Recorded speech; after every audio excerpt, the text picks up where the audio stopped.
Are you missing the vivid filter on your shiny new iPhone 16 Pro or Pro Max? You're not alone. A lot of users are scratching their heads and wondering where did it go? But don't worry, I've got you covered. In this quick video, I'll show you exactly how to bring back the vivid filter and even how to apply it to your older photos. So stick around because you won't want to miss this. Let's dive right in.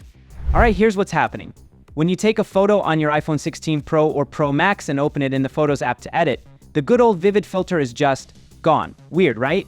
So what's going on? Well, with the iPhone 16 series, Apple decided to replace the classic filter options with something called Photographic Styles. It's a cool idea for pro users, but if you're like me and love the vivid filter, this change can feel like a downgrade. But don't worry, I found a super simple way to bring it back. First, open your iPhone settings, then scroll down and tap on Camera. Now find the option called Formats and tap on it. Here, you'll see two choices under Camera Capture: High Efficiency and Most Compatible. To enable the vivid filter, switch it to most compatible option. Yep, it's that easy.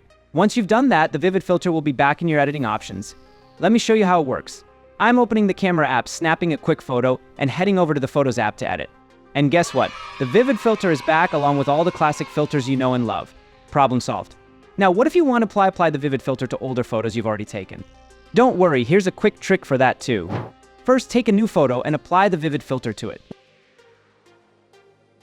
After, tap the three-dot menu in the top right corner and select Copy Edits. Then, go to any older photo, tap the three dots again, and select Paste Edits. And just like that, the vivid filter is applied to your older pictures. It's super easy, and you can batch edit photos this way to save time. However, you can set the vivid filter as a default photographic style on the iPhone 16 Pro and Pro Max. This quick settings tweak makes it available again. Plus, with the copy and paste trick, you can easily apply it to older photos too. If this video helped you out, do me a favor, hit that like button, and don't forget to subscribe to Tech Rishi for more iPhone tips and tricks. And got questions? Or maybe there's a specific feature you want me to cover next? Drop a comment below. I'd love to hear from you. Thanks for watching, and I'll see you in the next one.